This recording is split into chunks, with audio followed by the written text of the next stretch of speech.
What is up, y'all? I hope you're doing well.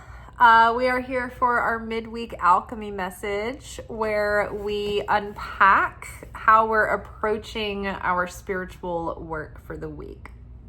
So I'm going to take you guys through the cards, and then we have some audio that I will let play to give you guys a nice, crisp, clean overview of the reading, and then we will unpack further. But I always like to give you guys examples in real time of me trying to workshop my life through these lessons. And so I don't like to participate in the comments on social media because I never care enough about what is being battled over or discussed or debated enough to have to deal with the ongoing comments that come after. I'll always regret getting involved. And so as we have learned in this channel, that part of recognizing and discerning what our tikkun is usually asking us to do the opposite thing of what comes easy to us. So if I'm naturally avoidant and it's more convenient to me to be avoidant, I can't hide out pretending I'm being submissive and meek and peaceful if I'm just hiding out to protect myself from inconvenience. Does that make sense? However, so like in that case, I might need to push myself to chime in if something is important that's being discussed, and I might have a piece of insight that people haven't considered, and it might be important for their soul, right? So without thinking of myself as some sort of savior or messiah, right? Just thinking, oh, I have this insight. Should I add it to this conversation? You know, is it giving? Is it sharing? Is this me trying to take energy by getting attention? Or is it like, oh, I'd rather not, but like, I feel like it needs to be said. Is that the case? Then in that case, it's probably that you need to say something. If you're in a situation where you're like, oh, I want to pop off. I want to run my mouth. I want to burn them. I want to roast. Like, I want to troll this person. Like, or, you know, I want to tell them like it is because this is the right, you know, thing to do. And this is what's fair. And blah, blah, blah, and you're just like, you just can't wait to say something. And you're getting a lot of energy about just like, oh, I can't wait to just and let this person have it and give them the business. Then in that situation, what is going to help you grow is to practice the restriction of the self-control where you don't react in that state. And you have to walk away from that moment and try to choose a different consciousness. But you can recognize in that moment, oh, if I'm reactive and I take action and I do this, it's going to cause destruction. It's going to cause chaos. It's coming from a dark place. It's coming from aggravation, anger, fear, judgment, whatever, what have you. So part of it is just like having to discern when to say something and when not to, right?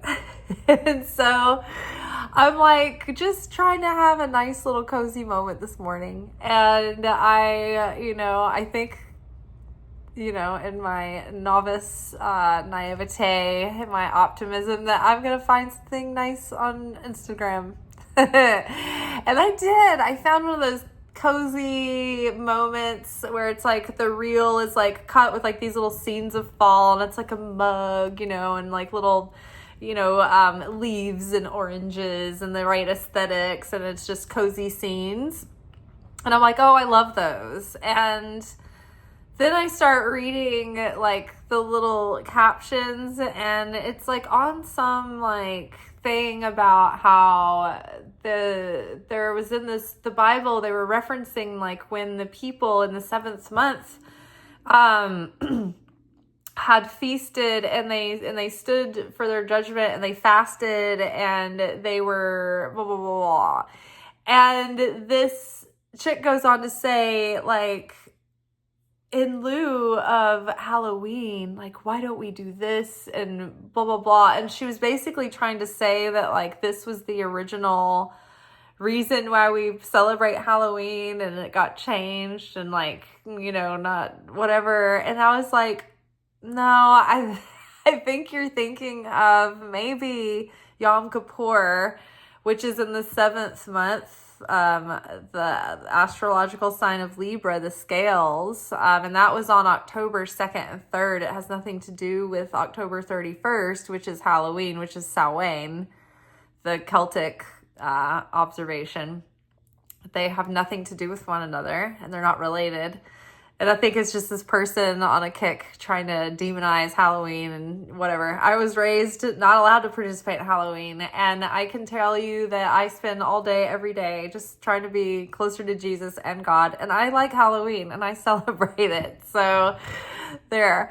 So anyway, I just said, like, oh, I think you might be confusing that with Yom Kippur. They're not related. And then this was here then. And this is not related to that date. And this person came back and was like, wow, I didn't know you write calendars.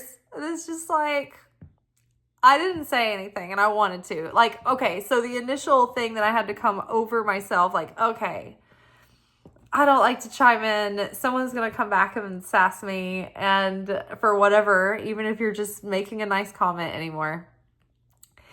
So I'm like, but this is just stupid propaganda. It's misinformation and totally cherry picking and reappropriating biblical feasts. And someone who doesn't know what they're talking about at all. Someone who would demonize astrology and not even understand that, like, the whole Hebrew calendar is organized by the lunar calendar, which is also organized based on the astrological zodiac signs of the year.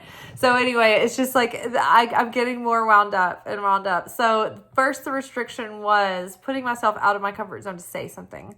The second step of restriction was, now that I've been provoked, I really want to let him have it. And I want to be like, yeah, actually, I'm so inspired by your pointing out my astuteness, because I do love calendars and I do want to make one of my own, but I did not. And then I also wanted to say, like, if you're so interested in Christianity and fall celebrations, then don't you want to learn more about them? I didn't go there either. I just didn't go back and I didn't participate anymore. And I don't know if I made a B or a C or an A in that situation. But just letting you guys know, like, I'm in the struggle every day with you. And I like to at least think that if I've gone through it, I can at least tell you guys. And that is an act of confession on my part. And it is also helping us workshop examples. When I study through the Kabbalah Center and we have Zoom classes, they have people come up in class and they talk about the things that they're going through that week. And sometimes they're really heavy things and sometimes they're really minor, things that are silly. But it's like everyone really draws a lot from listening to other people's process, and how sometimes it's mundane, sometimes it's big, but it's so nice to see it in different multifacets. So that's why I do that. Okay, so our cards for the day are Pluto, followed by Summer, followed by Chaos,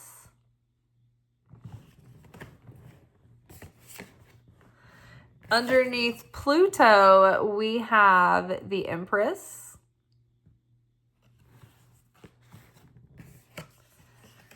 Underneath Summer, we have 9 of Pentacles. And underneath Chaos, we had both 7 of Wands and 5 of Wands. All right, I'm going to pause here and let you guys listen to the audio, and then we'll come back and we'll talk more about the cards.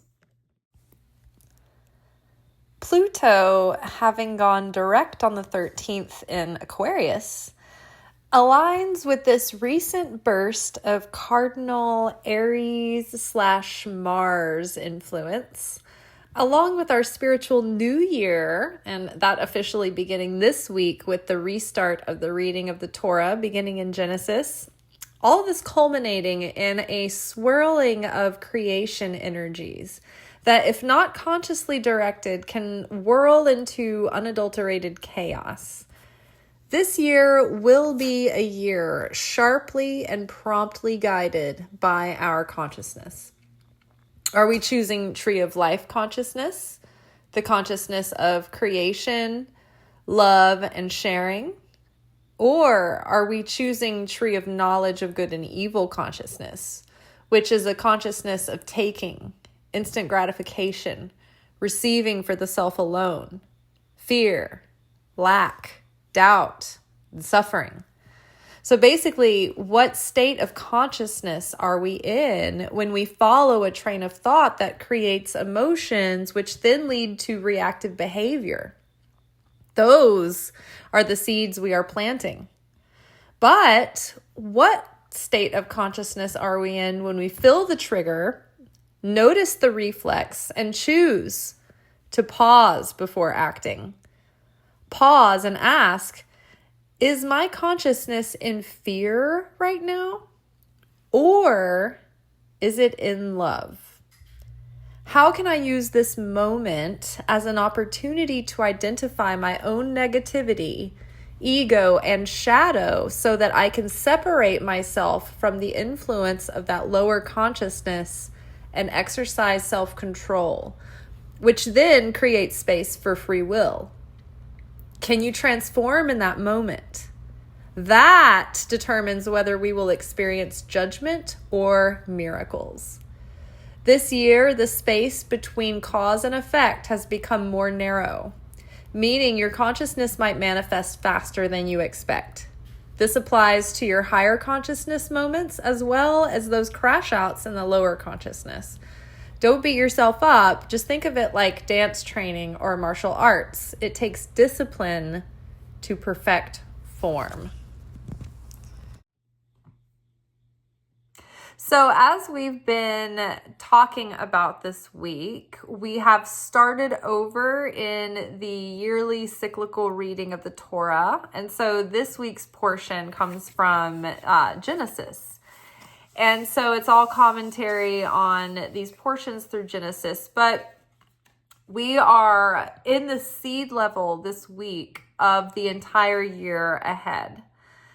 And so our consciousness and how we act through our consciousness is the seeds that we're planting for the rest of the year. And so it's important that we practice awareness this week about where is our consciousness and are we transforming?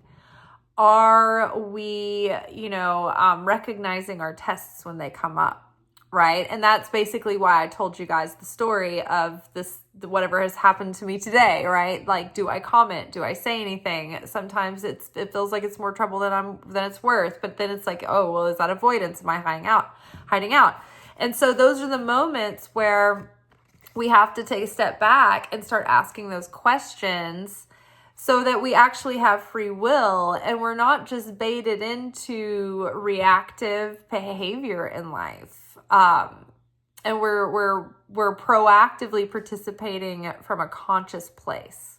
So here we've got Pluto, and we've been talking about this too recently, how Pluto had moved into Aquarius and how it had previously been in Saturn, and how that was sort of playing out was that we felt a very strong hand of discipline that was bringing us to a culmination where the old us had died away and a new us was being reborn.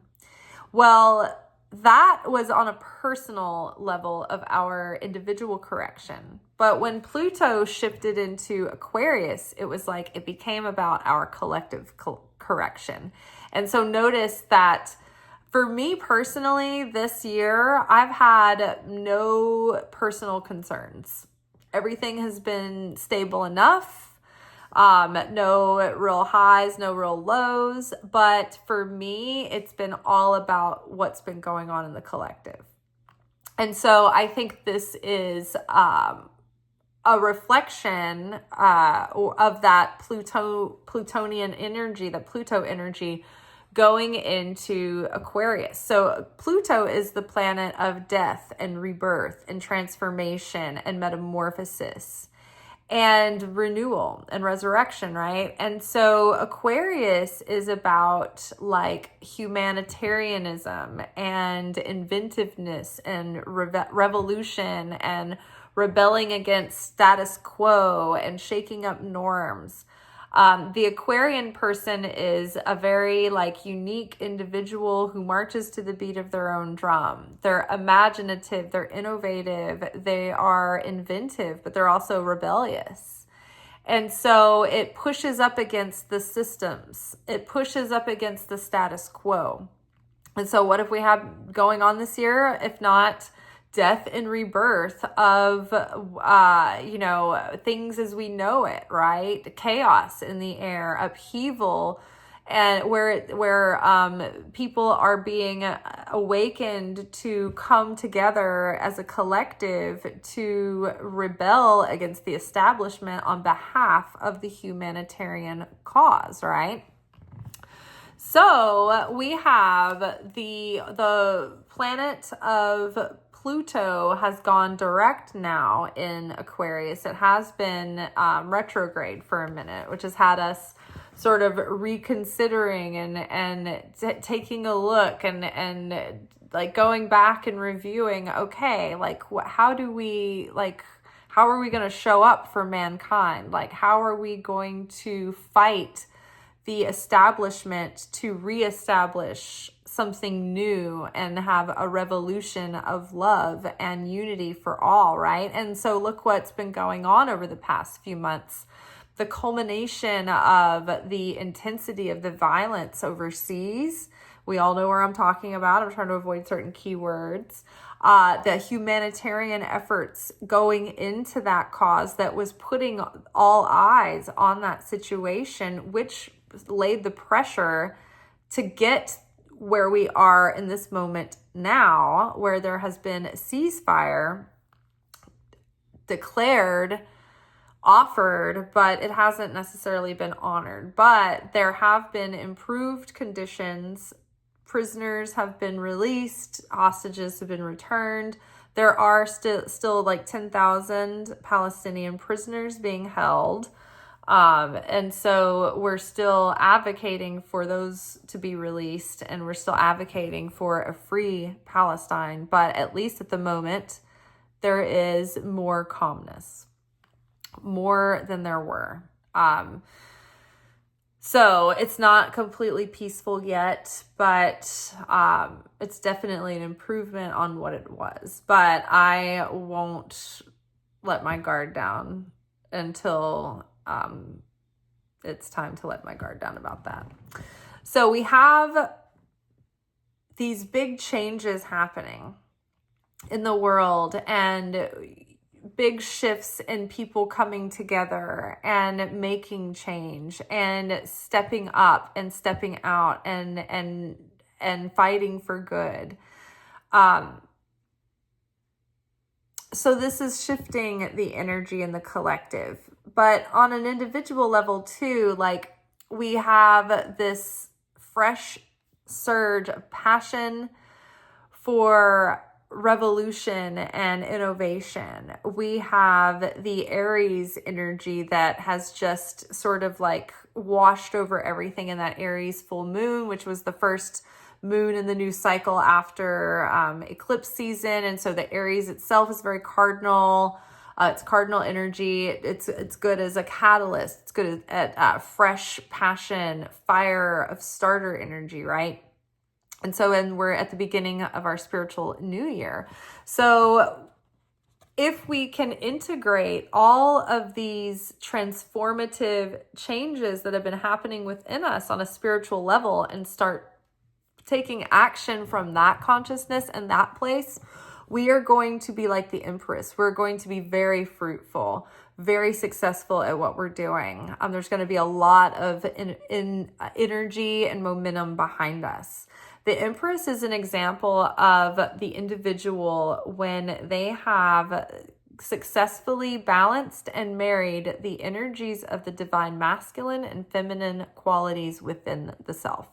So being that the feminine quality of the self, the divine feminine, is the soul and the intrinsic world. And it's like we've done the soul awakening and the heart healing, and we have tuned in to that intuition, and we can tap into the subconscious, and we can tune into that divine inspiration and that holy guidance. And then from there, actually take action on those things and act from that place and materialize that spiritual truth into good works, right? Through our hands, the embodiment of the spiritual growth and elevation.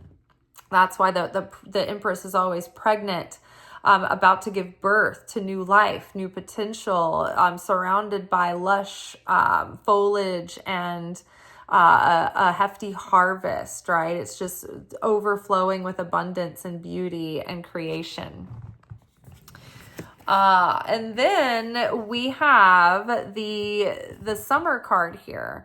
The summer is the fruition of the seeds that were planted, right? It's when things start to fruit and to blossom, and you get to live in the fullness of the work, right? You see the results of the seeds that were planted.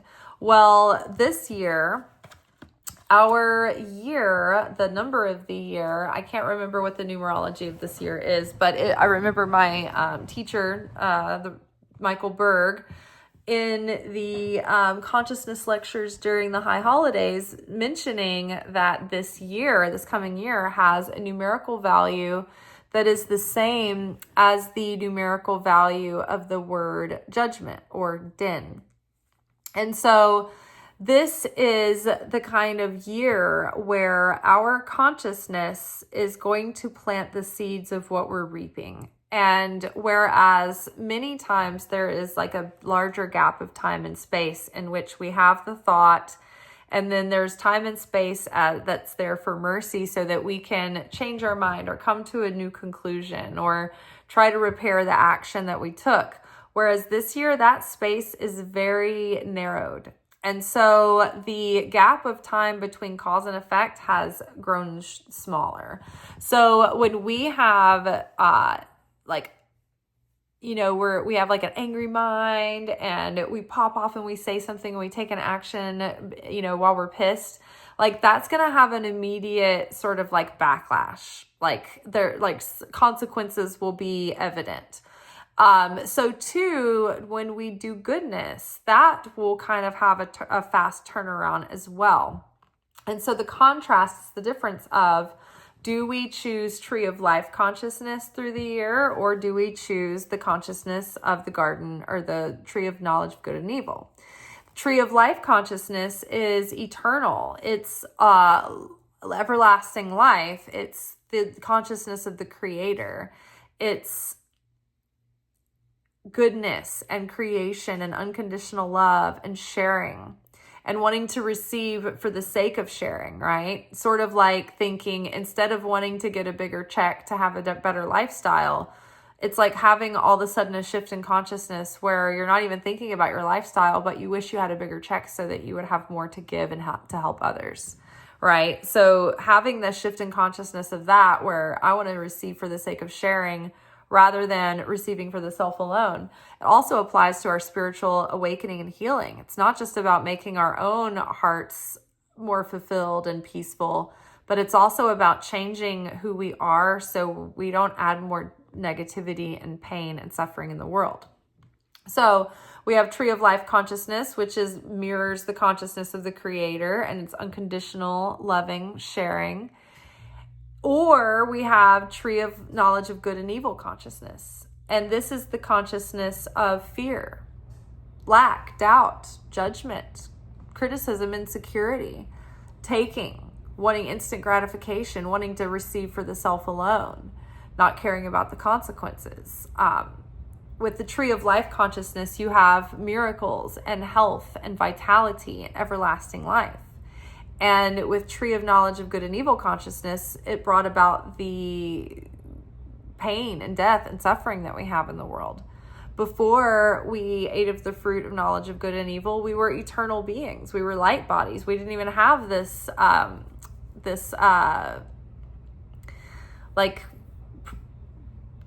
temporary flesh suit, right? That has a shelf life, that has an expiration date, right? We didn't have that. We were light bodies. We were in our perfected state. But, when we came here, we took on limitations, and we took on decay, and we took on death and pain and suffering and an expiration date. Otherwise, we wouldn't have had that. We would have had everlasting life. So our consciousness this year, remember, when we have negativity and we have negative consciousness and we react in that negative consciousness, we're going to have an instant backlash, right? It's going to tip the scale. We're going to have a cosmic ruler on the hand immediately. And it's going to come very quickly. And you'll start to notice, right? Like if you do something shitty and then something shitty kind of like happens like moments later, you can be like, oh, there it was already, right? So again, if we have the right consciousness, if we're planting seeds of love and sharing and of goodness and of positivity, those are going to turn around faster too. So it's like when we become more powerful manifestors, it's like a double-edged sword because we can manifest more efficiently. So, if we're thinking catastrophically, that can work against us. But if we're thinking in miraculous terms, that will work for us. So we have the 9 of Pentacles here, which is the successful, happy, single business person. Usually this is a single individual. But if you're not single, just think of it as like a person who has independence and they're not reliant on everyone else, right? This isn't a needy person. They can stand on their own 2 feet and they have their own relationship with the Holy Spirit. This is where they talk to the bird is representative of the Holy Spirit and their relationship to that insight and that direction. So by maintaining, the right consciousness, the fruits here, we will be known by our fruits of the Spirit, our virtue, right? Good, love, joy, peace, patience, kindness, goodness, forgiveness, self-control. I like to throw in gratitude. I think that's a big one. So we keep the right consciousness and we will see the fruits of that. We will be living in the miracle zone, so to speak, rather than the chaos zone. And so because of all of this cardinal energy and this fresh starter energy, it's like this raw, unadulterated creative potential of creator energy and creator stuff is in the air. And if it's not given form and direction, it's just unadulterated chaos.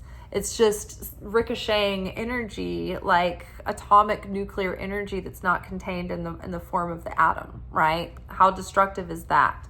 And so the way to harness this energy is to 7 of Wands, overcome our patterns, be able to break those habits, to be able to overcome our current consciousness and limiting beliefs. And another aspect of that is with 5 of Wands here, where we identify inner conflicting desires.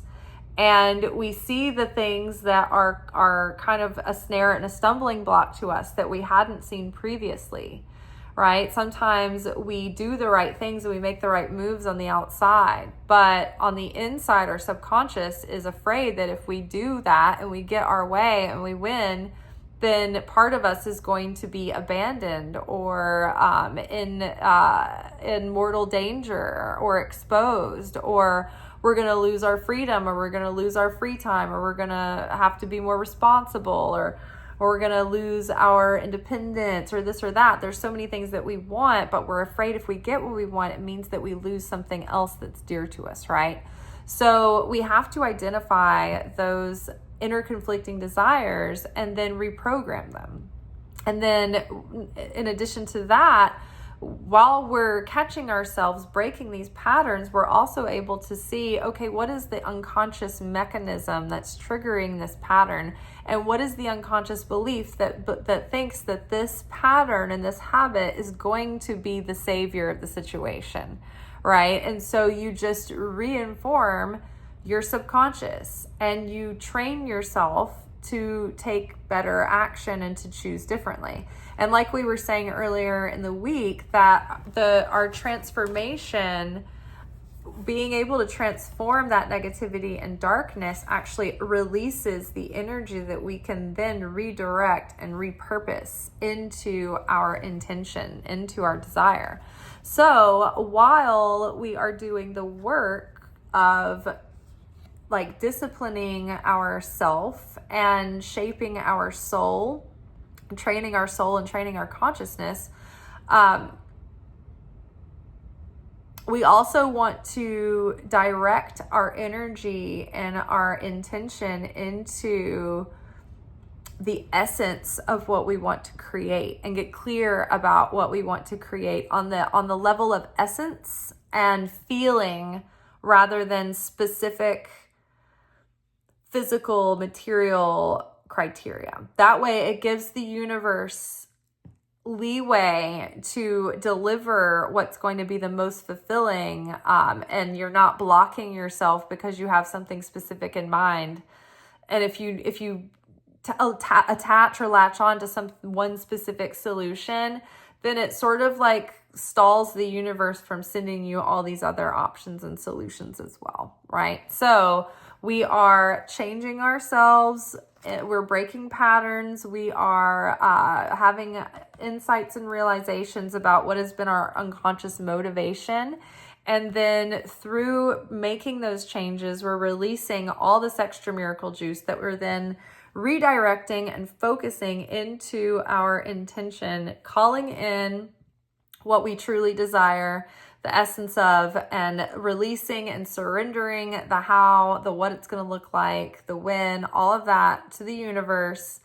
But we are clear on the essence and the core desired feelings. And then we are showing up, taking action on our divine inspiration, doing our best, bringing our best from there, and then letting go of like looking over our shoulder and trying to control everything. And so that is a recipe for manifesting a good year ahead, if you ask me. All right, you all, that is all for tonight. Tomorrow we will be back together for our weekly romance oracle reading. So I'll see y'all then. Peace.